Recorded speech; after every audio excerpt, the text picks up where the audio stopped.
আসসালামু আলাইকুম। সরি, আজকে আমি 2-1 মিনিট দেরি করে ফেলেছি। তো তোমরা আশা করি ভালো আছো। অনেকদিন তোমাদের সাথে আমার ক্লাস নেই। গত একটা ক্লাস বা দুটো ক্লাস আমি তোমাদের নেইনি, কারণ তার আগে তোমাদের বাংলার ইতিহাসের যে কোর্সটা তোমাদের আমি পড়াতাম ওইটা মোটামুটি শেষ করে ফেলেছিলাম এবং বলেছিলাম যে পরবর্তীতে হয়তো আরেকটা সাবজেক্ট তোমাদের সঙ্গে আমি আলোচনা করব। তো আজকে যে সাবজেক্ট নিয়ে তোমাদের সাথে আলোচনা করব সেটা হচ্ছে ইতিহাস পরিচিতি। তোমাদের প্রথম পত্রই সম্ভবত এটা, হয়তো উচিত ছিল আগে এটা নিয়ে আলোচনা করা, কিন্তু করা হয়নি, দেরিতে হলেও হচ্ছে, এটাই বড় কথা। তো এই ইতিহাস পরিচিতি যে অধ্যায় যে সাবজেক্ট, সেই সাবজেক্টের যে দুটো টপিক নিয়ে আজকে তোমাদের সাথে আলোচনা করব, তার একটা হচ্ছে ইতিহাস কি, আর একটা হচ্ছে ইতিহাসের বিষয়বস্তু। একটু ভালো করে বুঝে নিও, যদিও পড়লেও তোমরা বুঝতে পারবে, কিন্তু যদি শুনে নাও তাহলে আরেকটু ভালো করে বুঝতে পারবে। এজন্য মন লাগিয়ে কথাগুলো শুনবে। ইতিহাস কি, এই টপিকের উপর একটু আলোচনা আমরা শুরু করি। ইতিহাস অত্যন্ত পরিচিত একটা শব্দ, এর অর্থ অনেক ব্যাপক।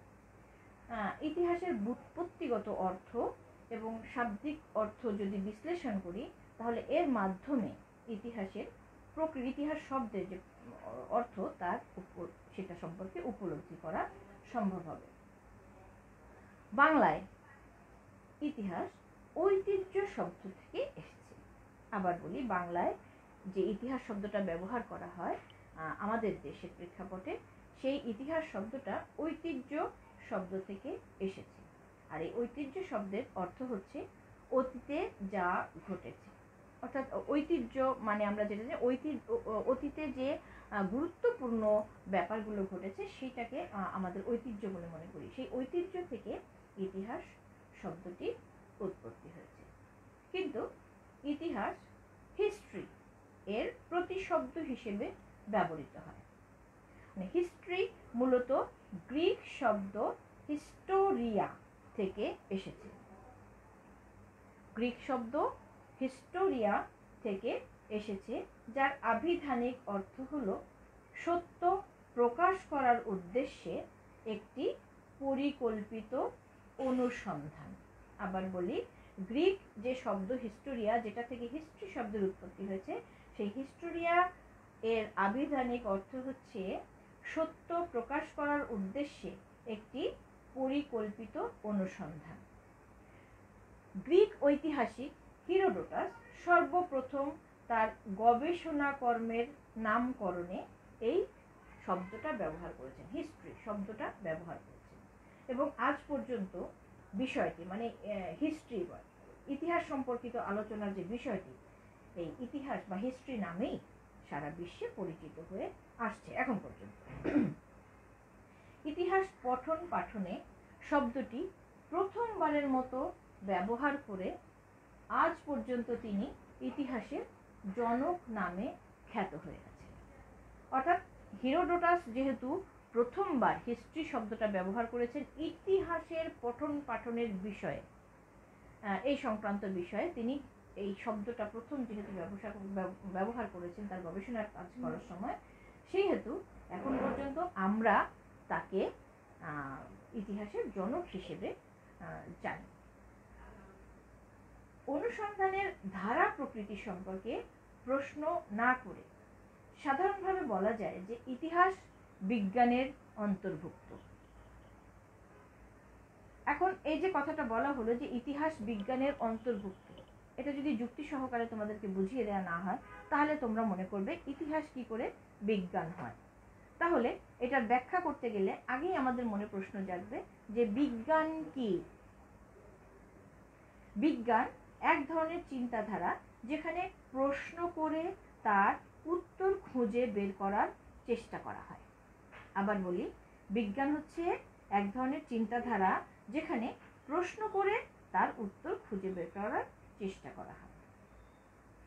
এখন একথা মনে রাখা দরকার যে বিজ্ঞান জানা জিনিসের জোগাড় বা বিন্যাস নয়, বরং অজানাকে জানার বিশেষ কৌতূহল থেকেই কিন্তু বিজ্ঞানের যাত্রা শুরু হয়। আবার বলছি, কোনো জানা জিনিসের বিন্যাস কিন্তু বিজ্ঞান নয়। বিজ্ঞান কি? অজানাকে জানার বিশেষ কৌতূহল থেকে এর যাত্রা শুরু। কিন্তু কিছু কিছু নির্দিষ্ট জিনিস মানুষ জানতে চায়, সব কিছু কিন্তু মানুষ জানতে চায় না, কিছু কিছু নির্দিষ্ট জিনিস জানতে চায়। যেমন উদাহরণ দিচ্ছি, পার্লামেন্টের উদ্ভব কবে হয়েছে, ক্যান্সার রোগের কারণ কি, সূর্যের রাসায়নিক গঠন কি, ইত্যাদি আরও অনেক অনেক অনেক বিষয় মানুষ জানতে চায়। আর যে বিষয়টা জানতে চায় সেই জানার আগ্রহ থেকেই কিন্তু বিজ্ঞানের সৃষ্টি। অর্থাৎ বিজ্ঞান হচ্ছে কোনো অজানা বস্তুকে খুঁজে বের করা, এবং এই অর্থে কোনো অজানা বস্তুকে খুঁজে বের করাই হচ্ছে বিজ্ঞান, এবং সেই অর্থে ইতিহাসও বিজ্ঞান। কারণ অজানাকে জানার ব্রত নিয়েই কিন্তু ঐতিহাসিকগণ ইতিহাস লেখায় প্রবৃত্ত হন। যে জিনিসগুলো আমাদের জানা নেই, আমাদের অতীত সম্পর্কে যে বিষয়গুলো আমাদের জানা নেই, সেগুলো জানার উদ্দেশ্য বা আগ্রহ থেকেই কিন্তু ইতিহাসবিদরা ইতিহাস রচনা করে। আর এই সেন্স থেকে যেহেতু কোনো অজানাকে জানার চেষ্টাকেই আমরা বিজ্ঞান বলছি, বা সেই প্রক্রিয়াকে আমরা বিজ্ঞান বলছি, সেই সূত্র অনুযায়ী ইতিহাসকেও আমরা বিজ্ঞান বলতে পারি। তাহলে আমি ইতিহাসকে বিজ্ঞান বলে মনে করছি। কোনো কোনো ঐতিহাসিক আবার কিন্তু বিজ্ঞানকে কলাও বলছেন। তো সেই যুক্তিটা আমি আর উপস্থাপন করছি না। কলা কেন? কারণ এটা আমাদের সাহিত্য, আমাদের ঐতিহ্য নিয়ে আলোচনা করে, আমাদের অতীত সামাজিক, রাজনৈতিক, অর্থনৈতিক সমস্ত জীবনযাপন নিয়ে আলোচনা করে। সেই সূত্র ধরে ইতিহাসকে কলাও বলা যায়। এটা দীর্ঘ ব্যাখ্যা আমি না করি, সংক্ষেপে তোমাদের বুঝালাম যে যেহেতু ইতিহাস আমাদের পুরনো দিনের বিগত সময়কালের রাজনৈতিক অবস্থা, রাজা বাদশাহ বা বিভিন্ন শাসনামলের বা আমাদের স্বাভাবিকভাবে জীবনযাত্রার সকল বিষয় নিয়ে আলোচনা করে, সেজন্য ইতিহাসকে কলাও বলা যায়। কিন্তু বিজ্ঞান বলার যুক্তি কি? বিজ্ঞান বলার যুক্তি হচ্ছে অনুসন্ধানের মাধ্যমে কিন্তু ইতিহাস রচিত হচ্ছে। আমরা হুট করে আন্দাজে কিন্তু কোনো কথা বলে দিলে সেটা ইতিহাস হচ্ছে না। এটা তথ্য লাগবে, প্রমাণ লাগবে, উপাত্ত লাগবে। এই যে প্রক্রিয়ায় বিজ্ঞানের কোনো বিষয় ডিসিশন নেওয়া হয়, ঠিক একই প্রক্রিয়ায় ইতিহাসের সম্পর্কেও ডিসিশন নেওয়া হয়। এই কারণে আমরা ইতিহাসকে বিজ্ঞানও বলতে পারি। এবার আমরা একটু ইতিহাসের বিষয়বস্তু নিয়ে আলোচনা করব। ইতিহাসকে এখানে বিজ্ঞান বলা হয়েছে। বিজ্ঞান অজানাকে খুঁজে বের করে, কিন্তু সব বিজ্ঞান কিন্তু একই বস্তুর খোঁজ করে না। বিষয়বস্তুর বিভিন্নতার জন্য বিজ্ঞানেও পার্থক্য লক্ষ্য করা যায়। যেমন তোমরা জানো যে বিজ্ঞান বলতে আমরা যে শাখা প্রশাখাগুলোকে বুঝি, সেটা আমরা কোনটা, মানে তোমরা ইন্টারমিডিয়েটের ক্ষেত্র যদি ধরো, তাহলে ফিজিক্স আছে, কেমিস্ট্রি আছে, বায়োলজি আছে, হ্যাঁ, উদ্ভিদ বিজ্ঞান আছে। এই সমস্ত কিছুই বিজ্ঞানের ধারা, বিভিন্ন বিষয়কে কেন্দ্র করে বিজ্ঞান। সেরকম বিষয়বস্তুর বিভিন্নতার জন্য বিজ্ঞানে পার্থক্য ঘটে। এখন দেখা যাক যে ইতিহাস কি খুঁজে বের করে। এর সংক্ষিপ্ত উত্তর যদি বলি, এক কথায় উত্তর যদি বলি, তাহলে এটাকে বলবো রেসগেস্তা। রেসগেস্তা অর্থ কি? মানুষের অতীত কর্মকাণ্ড। এক কথায় যদি বলি তাহলে কি বলবো? মানুষের অতীত কর্মকাণ্ড খুঁজে বের করাই ইতিহাসের কাজ। তবে মানুষের অতীত কর্মকাণ্ড খুবই ব্যাপক বিষয়। কর্মকাণ্ড মানে কি? আমাদের সকাল থেকে শুরু করে সারা জীবন পর্যন্ত, ধর একদিন জন্ম থেকে শুরু করে সারা জীবন পর্যন্ত আমাদের যে কর্মকাণ্ড, তার মধ্যে অনেক বিষয় ইতিহাসের বিষয়। বলতে গেলে সব বিষয়গুলোই ইতিহাসের বিষয়বস্তু। এবং সেটা কখন? যাদেরকে আমরা চিনি না, যাদেরকে আমরা জানি না, যারা বিগত হয়ে গেছেন এবং যাদের সম্পর্কে আমরা জানতে চাই। তাহলে কি বলছি? মানুষের অতীত কর্মকাণ্ড খুঁজে বের করাই ইতিহাসের কাজ। আর মানুষের অতীত কর্মকাণ্ড যেটা, সেগুলো খুবই ব্যাপক একটা বিষয়। এই ব্যাপকতার মধ্যে ইতিহাস কতটুকু নিয়ে অনুসন্ধান চালাবে তা নিয়ে অবশ্য বিতর্কের অবকাশ রয়েছে। তবে ইতিহাসের বিষয়বস্তুর আওতা নিয়ে যত মতবিরোধী হয়ে থাকুক না কেন, এর বিষয়বস্তু সম্পূর্ণরূপেই মানবীয়। দানবীয় বা অতি মানবীয় কোনো বিষয় নয়, এই বিষয়ে সবার একমত আছে। অর্থাৎ অনেক লোককথা আছে, অনেক ধরনের কল্পকাহিনী আছে, সেগুলো আমাদের ইতিহাসের বিষয়বস্তু নয়। শুধুমাত্র মানুষের কর্মপ্রক্রিয়াই হচ্ছে ইতিহাসের বিষয়বস্তু। অর্থাৎ ইতিহাস মানুষের অতীত কার্যাবলীর উপর উত্থাপিত সকল প্রশ্নের উত্তর দেওয়ার চেষ্টা করে। এখন এই যে ইতিহাসের বিষয়বস্তুর যে ব্যাপকতা বললাম, এবার সেই ব্যাপকতার দিকে একটু যাই, যে কোন কোন ক্ষেত্র নিয়ে ইতিহাস আলোচনা করে। মানুষের উৎপত্তি ও বিবর্তন নিয়ে ইতিহাস আলোচনা করে। কখন কিভাবে মানুষের উৎপত্তি হলো এবং কোন কোন পরিবর্তনের মধ্য দিয়ে মানুষ এই বর্তমান পর্যায়ে এসে পৌঁছেছে, তা ইতিহাসের বিষয়বস্তুর অন্তর্ভুক্ত। ঐতিহাসিকদের গবেষণায় জানা গেছে যে নিচু শ্রেণীর প্রাণী থেকে বিবর্তনের মাধ্যমে মানুষ বর্তমান রূপ লাভ করেছে।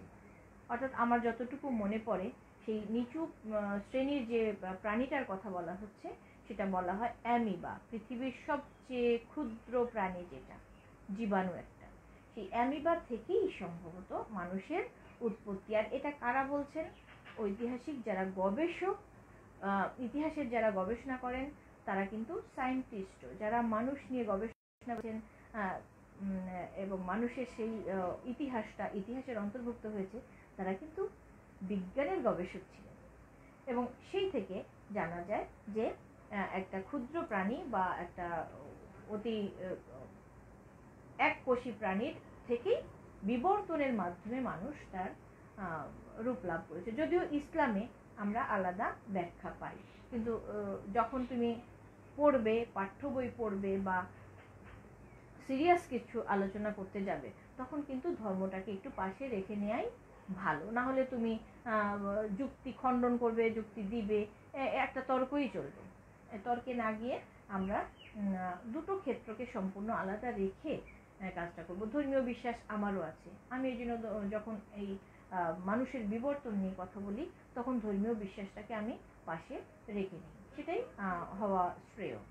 কারণ সায়েন্সকে আমরা অস্বীকার করতে পারবো না। সায়েন্সও আমাদেরই ওই সৃষ্টিকর্তার দ্বারা নির্দেশিত একটা পথ, যেন আমরা জানতে পারি, আমরা আরো শিখতে পারি।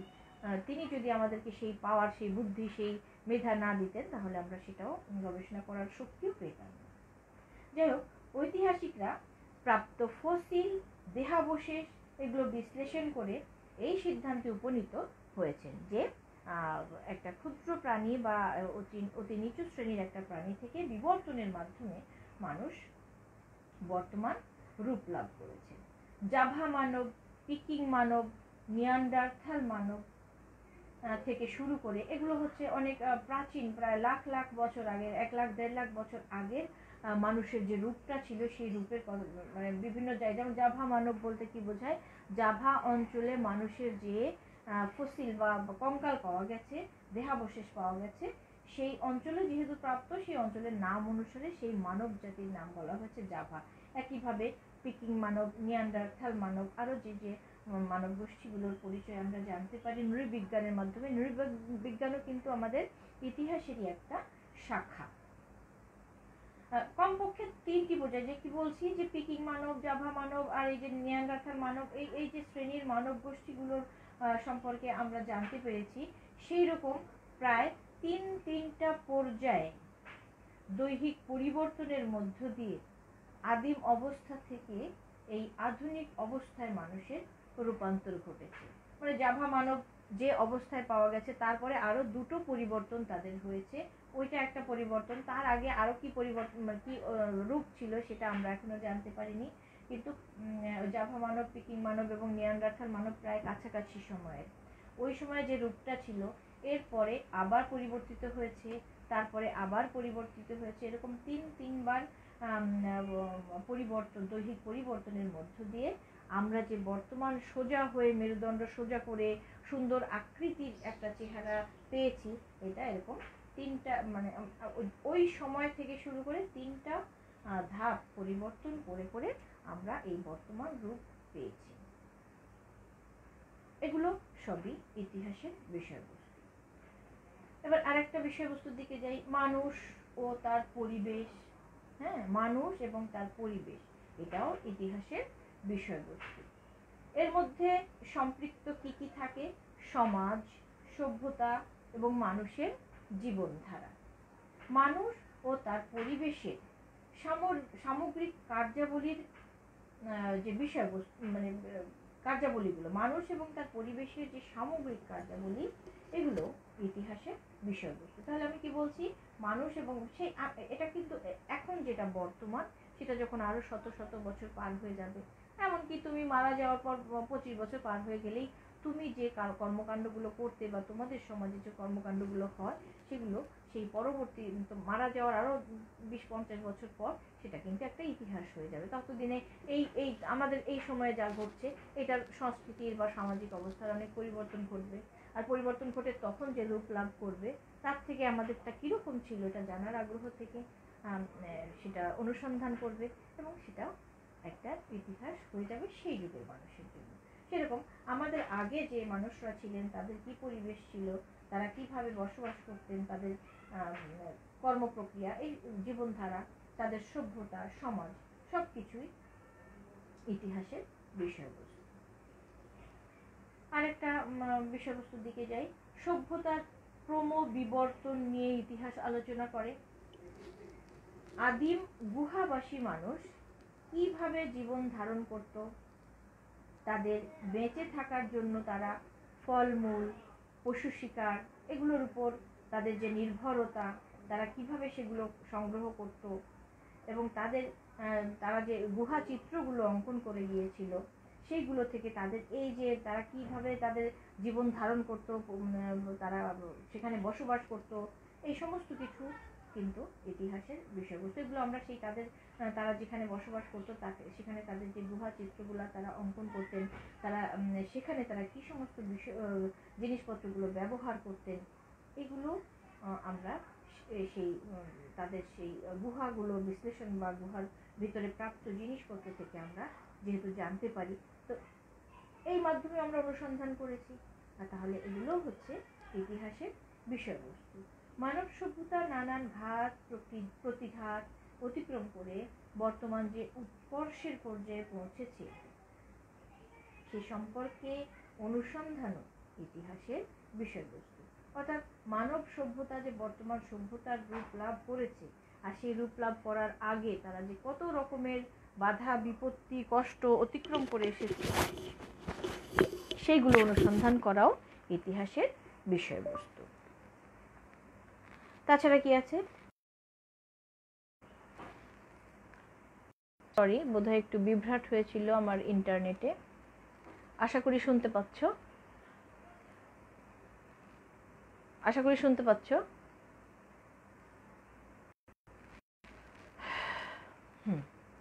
বিভিন্ন দলিল, দস্তাবেজ, লিপিমালা এবং হরেক রকম যে উৎস, যেগুলো ঐতিহাসিকদের জন্য মানবীয় কর্মকাণ্ড সংরক্ষণ করছে, এর সবগুলোই ইতিহাসে স্থান পায়। তোমাদের এর আগে যে সমস্ত সাবজেক্টগুলো পড়িয়েছি, বাংলার ইতিহাস বলো, দক্ষিণ এশিয়ার ইতিহাস বলো, তোমাদের সবসময় বলা হয় না যে উৎসের উপর নির্ভর করে আমাদেরকে চলতে হয়? সেই উৎসগুলোই হচ্ছে এগুলো, যে দলিল, দস্তাবেজ, ওই যে তার আগেরটা যেটা বললাম প্রত্নতাত্ত্বিক নিদর্শন, লিপিমালা, এই সমস্ত কিছুই ইতিহাসের স্থান পায়। এবং এগুলোর মধ্যে কিছু কিছু মৌলিক তথ্য আছে যা সকল ঐতিহাসিকদের কাছেই সমানভাবে গ্রহণযোগ্যতা লাভ করে, এবং ওই সব তথ্যগুলোই ইতিহাসের মূল ভিত্তি তথা আলোচ্য বিষয়বস্তু।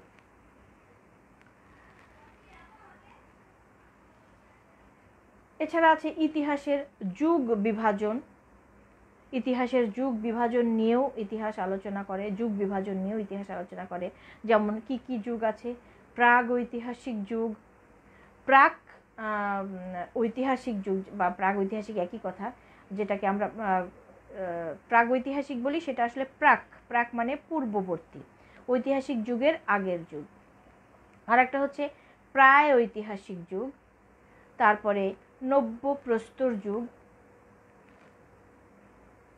তাম্রযুগ বা তাম্রপ্রস্তর যুগ। এগুলো অতিক্রম করে আসার পরে যে যুগটা আসে সেটা হচ্ছে এটা অতিক্রম করে আসার পরে যে যুগটা আসে সেটা হচ্ছে গিয়ে প্রাচীন যুগ, মধ্যযুগ, হ্যাঁ, আধুনিক যুগ। এই যে এগুলো ইতিহাসের অন্যতম বিষয়বস্তু। আরও অনেক বিষয়বস্তু ইতিহাসের আছে, দু একটা, সবগুলো বলবো না, কিছু কিছু আলোচনা করি। ইতিহাসের আরেকটা বড় অংশ জুড়ে রয়েছে বিভিন্ন ব্যক্তিত্ব তথা রাজা মহারাজাদের জীবন বৃত্তান্ত, শাসনকাল, যুদ্ধবিগ্রহ, তাদের ব্যক্তিগত দোষ গুণ ইত্যাদি। বিখ্যাত বীর, যোদ্ধা, শাসক, নেতা, প্রতিভাবান ব্যক্তি, ঐতিহাসিক মহামানব প্রভৃতি ব্যক্তিদের জীবনী নিয়ে আলোচনা করাও ইতিহাসের বিষয়বস্তু। যেমন প্রাচীন, তোমরা অবশ্য সেকেন্ড ইয়ারে পাবে, তোমরা যে সভ্যতার ইতিহাস পড়বে সেখানে এই বিষয়গুলো তোমরা খুব ভালো করে জানতে পারবে। যে সুমেরীয় একজন সম্রাট ছিলেন ডুঙ্গি, যিনি আইন প্রণয়নের ক্ষেত্রে অনেক ভূমিকা রেখেছিলেন। তারপরে রোমান সম্রাট অগাস্টাস সিজার, তার সম্পর্কেও আমরা এই ইতিহাস আলোচনার মাধ্যমে বা এই তারাও যেহেতু এই ইতিহাসেরই বিষয়বস্তু, তাদের সম্পর্কে আমরা অনুসন্ধানের মাধ্যমেই জানতে পেরেছি। ফরাসি সম্রাট নেপোলিয়ন, যদিও তিনি আধুনিক যুগেরই একজন সম্রাট ছিলেন, তার সম্পর্কেও আমরা ওই আলোচনার মাধ্যমে বা অনুসন্ধানের মাধ্যমেই জানতে পারি। এছাড়াও আরও কিছু বিষয়বস্তু ইতিহাসের আছে। ইতিহাস চর্চার মূল উদ্দেশ্য হলো প্রতিটি ঘটনার গভীরে নিহিত কার্যকারণ উদ্ঘাটন করা। প্রতিটা ঘটনার পিছনে কোনো না কোনো কার্যকারণ আছে, সেই কার্যকারণকে উদ্ঘাটন করা ইতিহাস চর্চার মূল উদ্দেশ্য। তাই ইতিহাসের প্রধান আলোচ্য বিষয় বা বিষয়বস্তু হলো কার্যকারণ সম্পর্ক নির্ণয় করা। কোনো ঘটনার সংঘটিত হবার মূলে সক্রিয় কারণ উন্মোচন করাই ইতিহাস চর্চার প্রধান বিবেচ্য বিষয়। তাই ঘটনার সংঘটিত হবার যৌক্তিকতা নিরূপণ এবং কার্যকারণ নির্ণয়, এটা ইতিহাসের বিষয়বস্তু।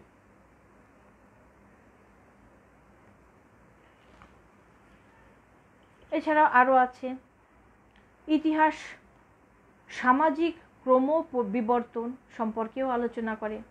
আদি মানব গোষ্ঠীর সাম্যবাদী সমাজ থেকে আধুনিক কাল পর্যন্ত সমাজ ব্যবস্থায় যে ক্রম বিবর্তনগুলো হয়েছে তাও ইতিহাসের বিষয়বস্তু। এগুলোর ব্যাখ্যা দিচ্ছি না, কারণ এই বিষয়বস্তুগুলো যেহেতু বিষয়বস্তু নিয়ে আলোচনা করছি, প্রত্যেকটার যদি ব্যাখ্যা দিই তাহলে হয়তোবা একদিন লেগে যাবে। আমি জাস্ট হিন্টগুলো দিয়ে যাচ্ছি, তোমরা অবশ্যই বই থেকে পড়ে এর বিস্তারিতটাও জেনে নেবে, তাহলে আরও বুঝতে সুবিধা হবে। আমি জাস্ট হিন্টগুলো দিয়ে যাচ্ছি যে ইতিহাসের বিষয়বস্তু কোন ব্যাপারগুলো নিয়ে ইতিহাস আলোচনা করে বা ইতিহাস কোন ব্যাপারগুলো নিয়ে গবেষণা করে, কোন বিষয়গুলো জানতে ইতিহাস গবেষণা করে। ইতিহাস ধর্মীয় ক্রমবিকাশ নিয়েও আলোচনা করে। ধর্মের উদ্ভব ও বিকাশ, বিভিন্ন ধর্ম প্রচারক এবং ধর্মীয় সম্প্রদায়, ধর্মীয় সংঘাত, এই বিষয়গুলো ইতিহাসের বিষয়বস্তু। হ্যাঁ, ইতিহাস সাংস্কৃতিক কর্মকাণ্ডের বিবরণও তুলে ধরে। পৃথিবীর সকল জাতিরই কম বেশি একান্ত নিজস্ব একটা সংস্কৃতি আছে বা ছিল। আদি গুহাবাসী মানবের অঙ্কিত যে গুহাচিত্র এবং পারিবারিক বিভিন্ন আচার অনুষ্ঠান, এগুলো ইতিহাসের বিষয়বস্তু।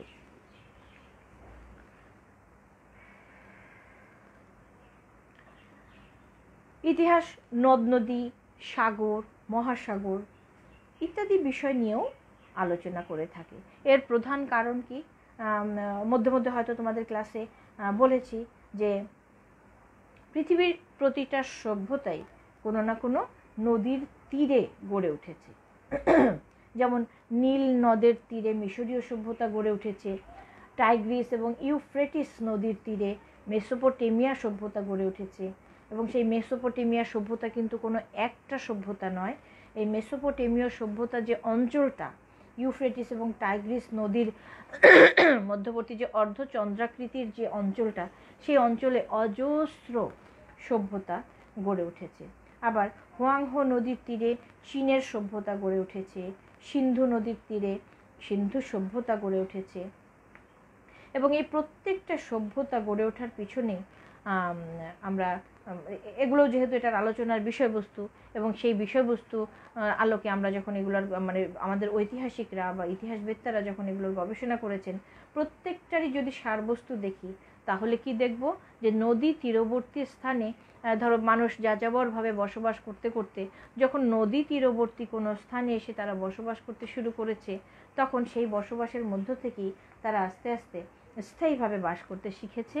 কারণ এই নদী তীরবর্তী যে অঞ্চলগুলো, অধিকাংশ নদী তীরবর্তী অঞ্চলের পাশাপাশি দেখবে কোনো না কোনো বন জঙ্গলাকীর্ণ। এখনকার অবস্থা তোমরা বুঝবে না, এখন মানুষ বসতি বেশি গড়ে তোলে। যখন মানুষ কম ছিল তখন জঙ্গলও বেশি ছিল, সেই জঙ্গলে অনেক গাছ ছিল, সেখানে অনেক ফল ছিল।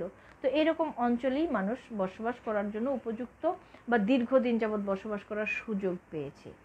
কারণ এই বন থেকে সংগ্রহ করে ফল ফলাদি তারা খেয়েছে, জঙ্গলে পশু পাখি থাকে তাদেরকে নিধন করে তারা খাদ্য সংগ্রহ করতে পেরেছে। আর মানুষের বেঁচে থাকার সবচেয়ে প্রয়োজনীয় উপাদান পানি, নদী তীরবর্তী অঞ্চলে যে কারণে স্থায়ীভাবে তারা বসবাস করতে পেরেছে, সে পানি তারা নদী থেকে পেয়েছে, নদী থেকে মাছ পেয়েছে। তারপরে নদীর তীরবর্তী অঞ্চলগুলো অধিক উর্বর বিধায় তারা যে ফলগুলো খেয়ে তার অব্যবহৃত যেটা গ্রহণযোগ্য নয় সেই অংশটা ফেলে দেওয়ার পরে সেখানে আবার নতুন করে সেই ফসল ফলেছে। এভাবে তারা আস্তে আস্তে চাষাবাদ মানে চাষাবাদ প্রক্রিয়াটা শিখেছে। এইভাবেই প্রত্যেকটা সভ্যতাই কোনো না কোনো নদী তীরবর্তী অঞ্চলে গড়ে উঠেছে। আর এগুলো আমরা এই বিষয়গুলো যে নদী, সাগর, মহাসাগর, এগুলো এই কারণে আমাদের ইতিহাসের আলোচনার বিষয়বস্তু। ইতিহাস আন্দোলন ও যুদ্ধ বিগ্রহ সম্পর্কেও আলোচনা করে। তারপরে ইতিহাস সংস্কার এবং সংস্কারক সম্পর্কেও আলোচনা করে। যারা সংস্কার কার্য করেছেন, কি সংস্কার করেছেন সেগুলো নিয়ে আলোচনা করে। কারা সংস্কার করেছেন তাদেরকে নিয়েও আলোচনা করে। এগুলো সবই ইতিহাসের আলোচনার বিষয়বস্তু। পৃথিবীতে যে সমস্ত সম্মেলন, চুক্তি হয়েছে, যেগুলোর মাধ্যমে বড় বড় পরিবর্তন এসেছে, যেমন ভিয়েনা সম্মেলন, প্যারিস শান্তি সম্মেলন, বার্লিন চুক্তি, এই বিষয়গুলো ইতিহাসের আলোচনার বিষয়বস্তু। পৃথিবীতে বিভিন্ন সভ্যতার উত্থান পতন, এগুলো ইতিহাসের আলোচনার বিষয়বস্তু। এই যে বিষয়বস্তুগুলোর কথা বললাম, সব মিলিয়ে তোমরা ভেবে দেখো যে ইতিহাসে আলোচনার বিষয়বস্তুর ব্যাপকতা অনেক।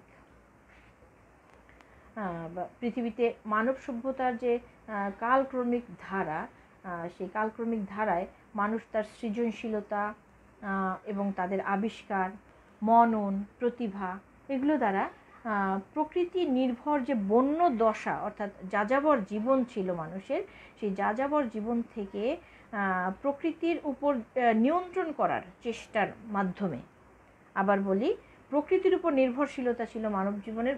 একদম মানুষ হিসেবে যখন অন্যান্য প্রাণী থেকে মানুষ আলাদা, কারণ অন্যান্য প্রাণী 4 পায়ে দৌড়তে পারে, মানুষ 2 পায়ে দৌড়তে পারে। তো প্রথম দিকে মানুষ সেই যাযাবর অবস্থায় যখন ছিল বা বন্য দশায় যখন ছিল, তখন অন্যান্য বন্য প্রাণীর জীবনযাপন যেমন ছিল, মানুষের জীবনযাপনও সেরকম ছিল। বিবর্তনের মাধ্যমে আস্তে আস্তে মানুষ যখন 4 পা থেকে 2 পায়ে উপনীত হয়েছে, তখন গিয়ে প্রবলেম শুরু হয়েছে। সেই প্রবলেমটা কীরকম? সেই অন্যান্য যে 4 পেয়ে প্রাণী, তাদের সঙ্গে কিন্তু এরা দৌড়ে বা শক্তিতে পেরে উঠত না। তো যখন তাদের এই দৈহিক পরিবর্তনটা হয়েছে, তখন পাশাপাশি তাদের ব্রেনেরও পরিবর্তন হয়েছে। অন্যান্য প্রাণীর ব্রেনের চেয়ে মানুষ নামক প্রাণীর ব্রেনের পরিমাণ বেশি ছিল। এই কারণে তারা আবার সে যে এক সময় প্রকৃতির উপর নির্ভরশীল ছিল, ফল ফললে খেত, পশু শিকার করে খেত, সেই জায়গার এই খাদ্য সামগ্রী শেষ হয়ে গেলে তারা অন্য জায়গায় চলে যেত। এই যে অবস্থা, এক জায়গা থেকে আরেক জায়গায় স্থানান্তরিত করে নিজেদেরকে যে নিয়ে যাওয়া, এই অবস্থাটাকে বলা হয় যাযাবর দশা। সেই যাযাবর জীবন থেকে তারা এই যে প্রকৃতির উপর যে নির্ভরশীলতা, এটা আস্তে আস্তে তাদের যখন বুদ্ধি বাড়ে তখন এই নির্ভরশীলতাও তাদের আস্তে আস্তে কমে যায়। তখন সে এই যে পশু শিকার করতে গেলে তাদের বুদ্ধির ব্যবহার করতে হয়েছে। তোমাদের একটা পর্যায়ে বললাম যে সভ্যতার যে কয়েকটা ধাপ পরিবর্তনের কথা যে বলেছি, মনে আছে কি না? যে ঐতিহাসিক বিভিন্ন যুগ, প্রস্তর যুগ, নব্য প্রস্তর যুগ, তাম্রপ্রস্তর যুগ, এই যে যুগগুলো, এই আস্তে আস্তে মানুষের এই ব্যবহারের কারণে এই যুগগুলোর পরিবর্তন হয়েছে। যদি প্রাচীন প্রস্তর যুগ বলি, তাহলে সেই যুগে মানুষ কী করতো? শিকারের কাজে পাথরের ব্যবহার, এটা থেকে কিন্তু প্রস্তর যুগ বলা হচ্ছে। প্রস্তর অর্থ পাথর। শিকারের জন্য যে পাথরটা ব্যবহার করতো প্রথম দিকে মানুষ, ওই যে বললাম অন্যান্য প্রাণী থেকে তার শক্তি কমে গেল, তখন সে ওই পাথরের সাহায্যে প্রাণীকে আঘাত করত, এবং সেই আঘাতের মাধ্যমে যখন একসাথে অনেকগুলো মানুষ কোনো প্রাণীকে আঘাত করছে, তখন সেই প্রাণীটা হতাহত হতো, সে দুর্বল হলে তাকে কেটে কুটে খেয়ে ফেলতো, এরকম। তো যখন ওই আঘাত করার মাধ্যমে পশুকে তারা দুর্বল করে তুলছে, এরকম আস্তে আস্তে তারা লক্ষ্য করলো, তাদের ব্রেনের পরিমাণ যখন বাড়তে শুরু করেছে, তারা লক্ষ্য করলো যে এই আঘাত করা যে পাথর, সেই পাথরের মধ্যে যে পাথরগুলো আনুপাতিক হারে ধারালো, সেই পাথরগুলো দিয়ে আঘাত করলে পশু দ্রুত ঘায়েল হয়। আর এইভাবে তাদের নিজস্ব বুদ্ধিমত্তা ব্যবহার করে পাথরকে যে অবস্থায় ন্যাচারালি আছে, প্রাকৃতিকভাবে যে অবস্থায় আছে, সেটাকে তারা ধারালো করে ব্যবহার করতে শেখে। আর সেই ধারালো করে যখন ব্যবহার করতে শেখে, সেই অবস্থাটাকে আমরা বলছি নব্য প্রস্তর যুগ। মানে প্রাচীন প্রস্তর যুগ থেকে তারা পরিবর্তিত হয়ে নব্য প্রস্তর যুগে এসেছে। তখন তারা পাথরকে ধারালো করে ব্যবহার করতে শিখলো। এরপরে আরও যখন হাজার হাজার বছর পার হয়েছে, তখন তারা আস্তে আস্তে তামার ব্যবহার শিখেছে। তামা এবং পাথরের সংমিশ্রণে তারা অস্ত্র তৈরি করত, ওই একই প্রতিকূল অবস্থা থেকে নিজেদেরকে রক্ষা করার জন্য। এইভাবে পরিবর্তিত হতে হতে হতে হতে তারা যখন আনুপাতিক হারে সভ্য যুগে, সভ্য বলবো না, স্থায়ীভাবে বসবাস করার যুগে এসে পৌঁছেছে, তখন সেটাকে আমরা বলছি প্রাচীন যুগ। যখন তারা স্থায়ীভাবে একটা জায়গায় মানে তখন তারা আর যাযাবর নেই, এবং শুধু প্রাণী নিধন করা আর খাওয়া তাদের একমাত্র কাজ নয়। প্রাচীন যুগে তারা স্থায়ীভাবে বসবাস করতে শিখেছে, চাষাবাস করতে শিখেছে। আর চাষাবাস যখন থেকে তারা শিখেছে, চাষবাস করা যখন থেকে শিখেছে, তখন থেকে তাদের আর এই যাযাবরভাবে একখান থেকে আরেকখানে খাদ্য সংগ্রহের জন্য ঘুরে বেড়ানো বন্ধ হয়ে গেছে।